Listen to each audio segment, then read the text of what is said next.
ये क्या, सब चले क्यों गए? क्या हमसे कोई भारी भूल हुई है?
इस समस्त संसार में धर्म के अश्व का घूमना अनिवार्य है। मैंने स्वयं सहस्त्रमुख रावण को मिथिला में विष फैलाते देखा है। उसने एक बालक को अपने माया के भ्रम से बांधा था। किंतु अच्छी बात यह है कि बालकों पर कुविचारों का प्रभाव विलंब से होता है, इसलिए सहस्त्रमुख रावण सफल नहीं हो पाया। किंतु अब हमारे पास समय शेष नहीं है। हमें शीघ्र अतिशीघ्र अश्वमेध यज्ञ प्रारंभ करना होगा। महाराज, क्या अब आप दूसरा विवाह करेंगे अथवा भाभी मां सीता को?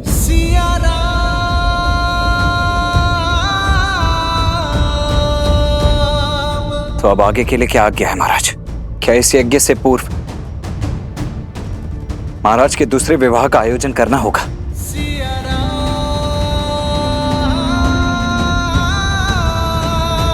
इसकी कोई आवश्यकता नहीं है लक्ष्मी, आवश्यकता नहीं है लक्ष्मी। विवाह तो मैं कर चुका हूं।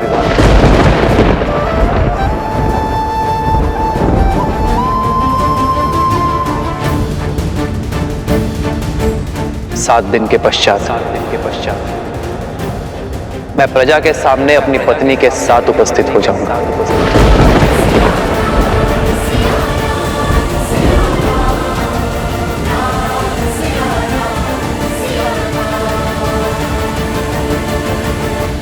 न जाने कहां की होगी वो, किस नगर की होगी वो महारानी, किस धर्म का वहन करती होगी। रघुकुल की गरिमा निभा भी पाएगी या नहीं? नहीं, इस नई महारानी को हम स्वीकार नहीं करेंगे। कभी स्वीकार नहीं करेंगे। राजा राम है वो कुछ भी अनिष्ट कर ही नहीं सकते। उन्होंने विवाह किया क्योंकि यही उचित था। राजा है, इसका तात्पर्य नहीं कुछ भी अनुचित करेंगे। हमारे महाराज ने हमेशा उचित कार्य ही किए हैं। ये उचित नहीं है। यही उचित है। ये उचित नहीं है। यही उचित है। अन्याय है ये। आप ये कैसे कह सकते हैं? क्योंकि हमारे महाराज का ध्यान रखा ही है।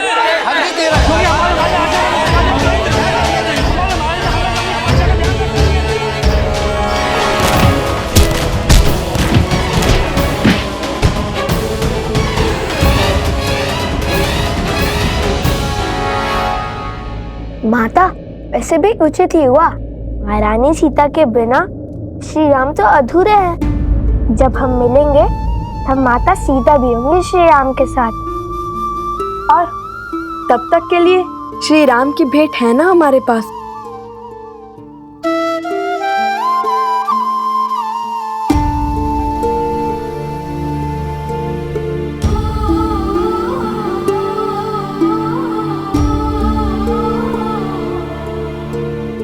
देखिए ना माता, कितना सुंदर हार है।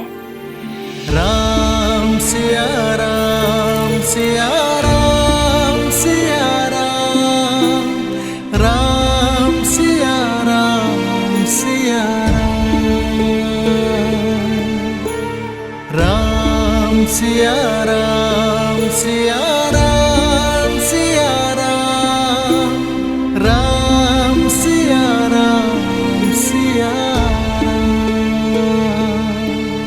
मेरे साथ ना होकर भी मुझे पथ दिखाया है तुमने सीते।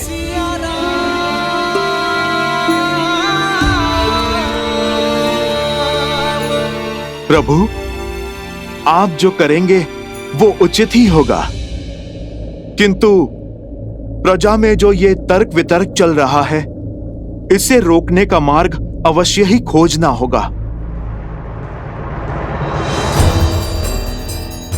अपने हृदय को और दृढ़ बनाने के लिए मुझे तप का मार्ग खोजना होगा हनुमान।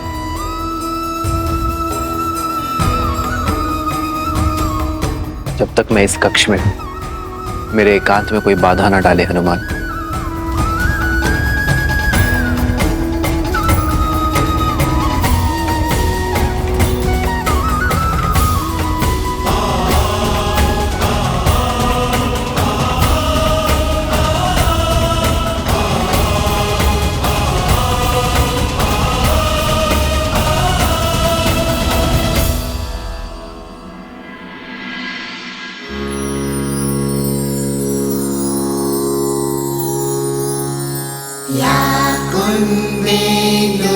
तुषारहार धवला या शुभ्रवस्त्रावृता या वीणावरदण्डमण्डितकरा या श्वेतपद्मासना या ब्रह्माच्युतशङ्कर प्रभृतिभिः देवे सदा वन्दिता।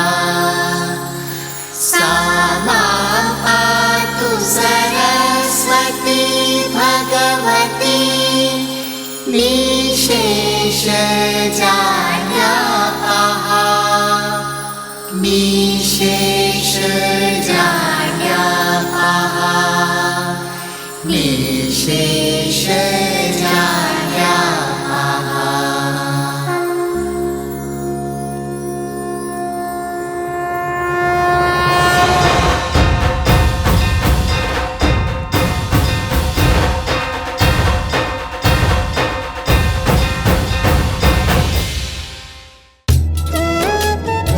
भगवान वाल्मीकि का आशीर्वाद सदा तुम पर बना रहे पुत्रों।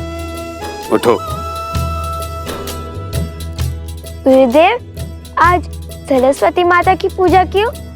बताता हूँ, परंतु इससे पहले ये बता दूं कि भगवान वाल्मीकि की क्या इच्छा है।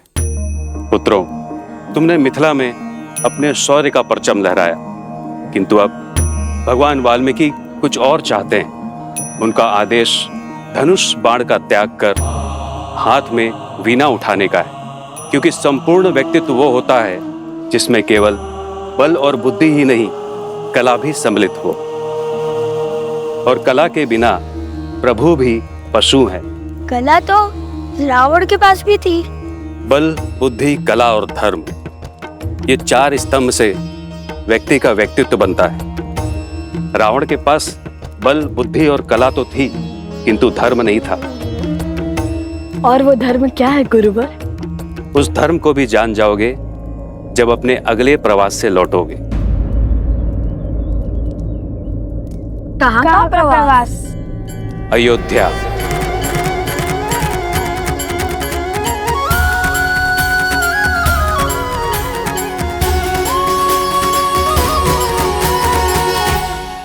हम तो मिथिला कुमारी के सिवा किसी और को भी महारानी स्वीकार नहीं करेंगे। श्री राम से भी विरोध करेंगे। समझने का प्रयास करो। अयोध्या को यज्ञ की, वो यज्ञ को महारानी की आवश्यकता है। श्री राम ने जिस भी नारी का चयन किया होगा, उसे हमें अपनी महारानी के रूप में स्वीकार करना ही होगा।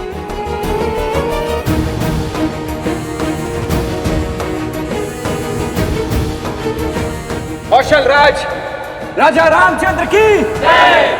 राजा रामचंद्र की जय। राजा रामचंद्र की जय। राजा रामचंद्र की जय।